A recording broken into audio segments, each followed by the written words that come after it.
Assalamualaikum warahmatullahi wabarakatuh. Shalom, Om Swastiastu, Namo Buddhaya.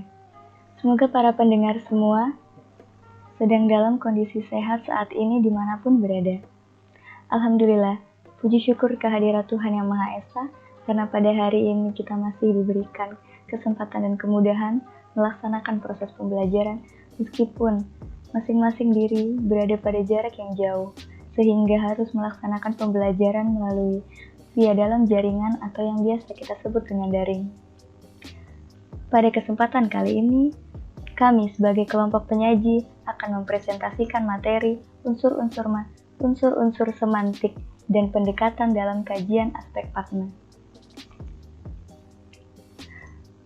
Kami dari anggota kelompok 3 yang beranggotakan Frida Septi Haptanti, Haidar Ahmad, dan saya sendiri, Yolanda Viomeko.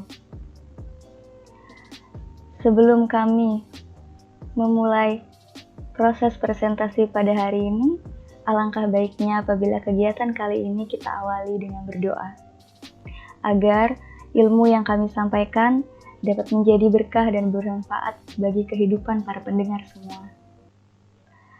Berdoa menurut agama dan kepercayaan masing-masing dipersilahkan.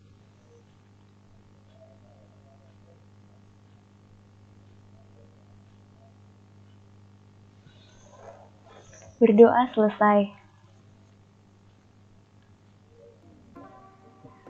Pada presentasi kali ini, kelompok kami akan memaparkan 4 pokok pentingnya yang akan ada di video kali ini, yaitu yang pertama mengenai unsur semantik tanda dan lambang simbol, yang kedua tentang unsur semantik makna leksikal dan hubungan referensial, yang ketiga tentang unsur semantik penamaan, dan yang keempat adalah pendekatan-pendekatan dalam memahami makna.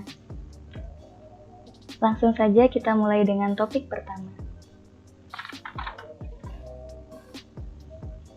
Topik pertama adalah unsur semantik tanda dan lambang atau simbol. Tanda dan lambang atau simbol merupakan 2 unsur yang terdapat dalam bahasa.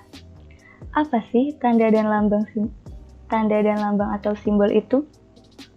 Tanda adalah sesuatu yang mewakili sesuatu yang lain, yang dapat berupa pengalaman, pikiran, perasaan, gagasan, dan lain-lain. Tanda dibagi menjadi 3 golongan berdasarkan penyebab timbulnya, yaitu ada 3. Tanda yang ditimbulkan oleh alam, tanda yang ditimbulkan oleh binatang, dan tanda yang ditimbulkan oleh manusia. Tanda yang ditimbulkan oleh manusia terbagi menjadi 2, ada yang bersifat verbal dan ada yang bersifat non-verbal. Jadi pertama, tanda yang ditimbulkan oleh alam. Tanda yang ditimbulkan oleh alam diketahui manusia karena pengalamannya.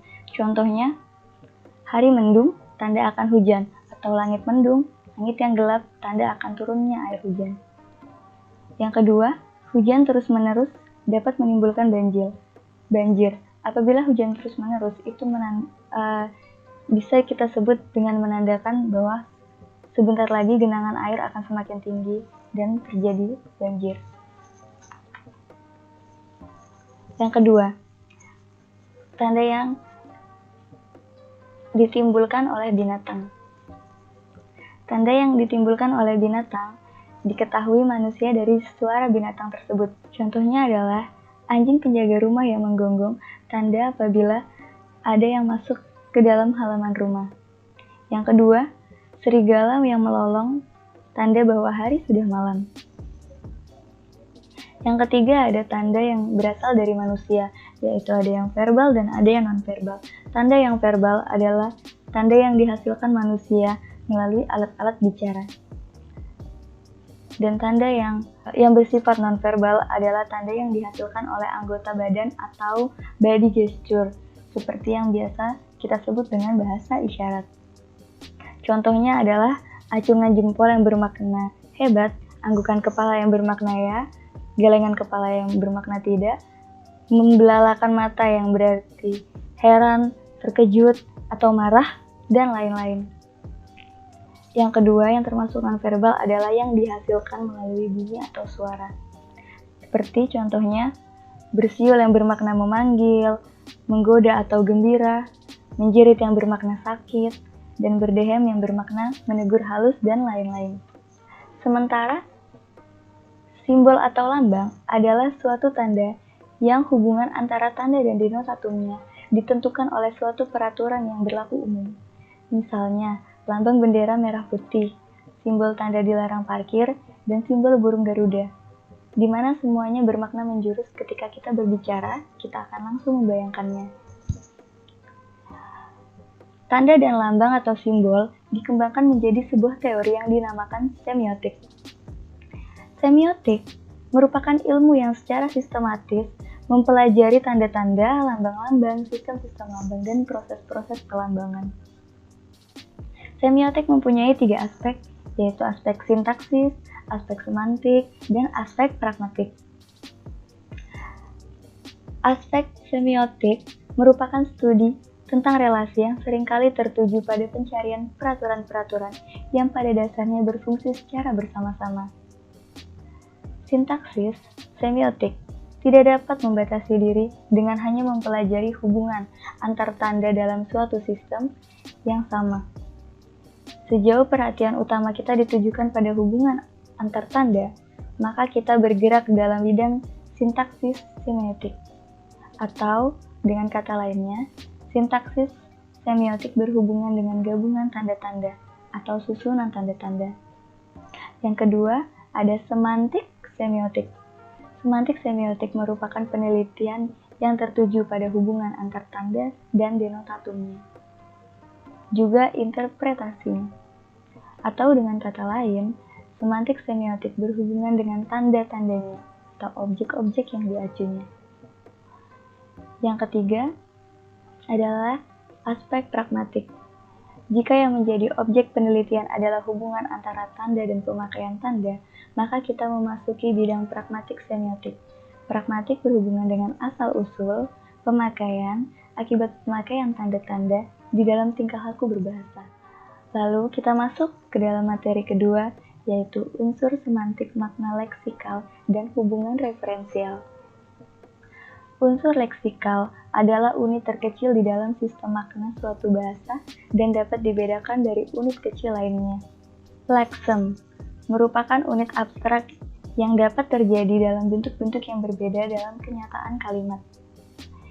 Dianggap sebagai leksen yang sama meskipun dalam bentuk infleksi.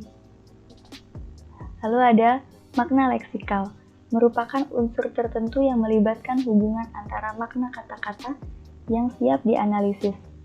Makna leksikal dapat berupa kategorematikal dan sinkategorematikal, yaitu semua kata dan infleksi kelompok alamiah dengan makna struktural yang harus didefinisikan atau dimaknai dalam suatu satuan konstruksi. Lalu ada hubungan referensial, yaitu adalah hubungan yang terdapat di antara sebuah kata dan dunia luar bahasa yang dipacu oleh pembicaraan atau biasa dimaksud dengan percakapan. Hubungan antara kata, lambang, makna atau konsep dan sesuatu yang diacu adalah hubungan tidak langsung. Hubungan yang terjadi antara ketiga unsur tersebut dapat digambarkan melalui apa yang disebut dengan segitiga semiotik atau semiotic triangle. Jadi, itulah tentang dua unsur sematik yang sudah saya jelaskan, dan untuk unsur sematik selanjutnya serta pendekatan dalam memahami aspek makna akan dijelaskan oleh teman saya, Frida Septihartanti. Penamaan adalah sebuah proses perlambangan suatu konsep untuk mengacu kepada sesuatu referen yang berada di luar bahasa.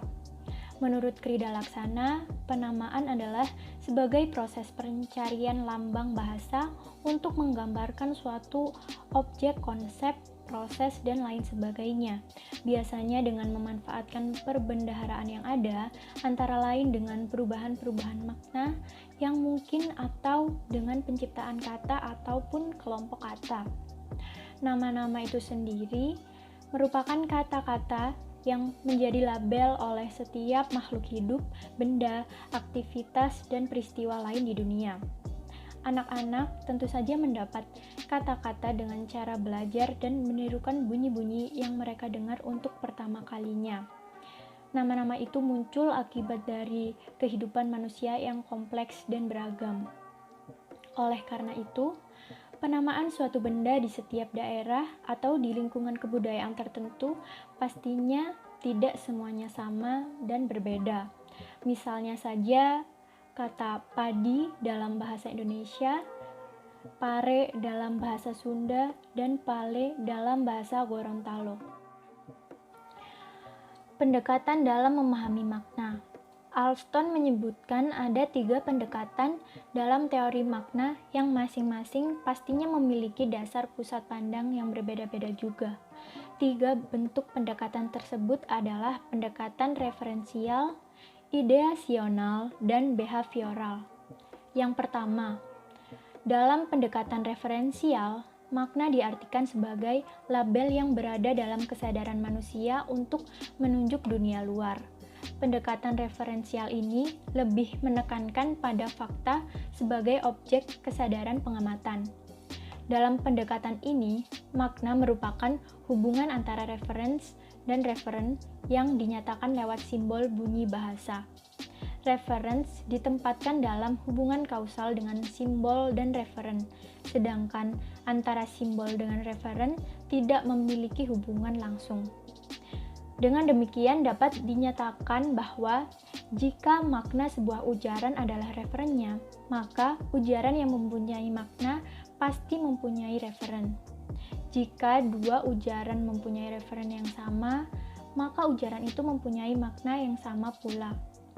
Apa saja yang benar dari referen sebuah ujaran adalah benar maknanya. Hal tersebut dinyatakan oleh Parera. Baik, materi selanjutnya yakni pendekatan ideasional. Dalam pendekatan ideasional, makna adalah gambaran gagasan dari suatu bentuk kebahasaan yang bersifat arbitrer, tetapi memiliki konvensi, sehingga dapat saling dimengerti. Pendekatan ini tentu saja bertentangan dengan pendekatan referensial. Referennya di dunia nyata, misalnya kuda terbang dan naga api. Kedua frase tersebut adalah suatu citra ide penuturnya, walaupun secara real tidak ada. Jika pendekatan referensial lebih menekankan pada fakta sebagai objek kesadaran pengamatan, dan pendekatan ideasional lebih menekankan pada keberadaan bahasa sebagai media penyampai informasi. Selanjutnya yakni pendekatan behavioral. Pendekatan behavioral lebih menekankan pada konteks sosial situasional yang diabaikan dari pendekatan referensial dan ideasional. Penentuan makna harus bertolak dari berbagai kondisi dan situasi yang melatari kemunculannya. Ujaran yang berbunyi masuk misalnya dapat berarti di dalam garis yang muncul misalnya dalam permainan bulu tangkis atau bola voli. Kemudian silahkan ke dalam bagi tamu dan hadir bagi mahasiswa dan sebagainya.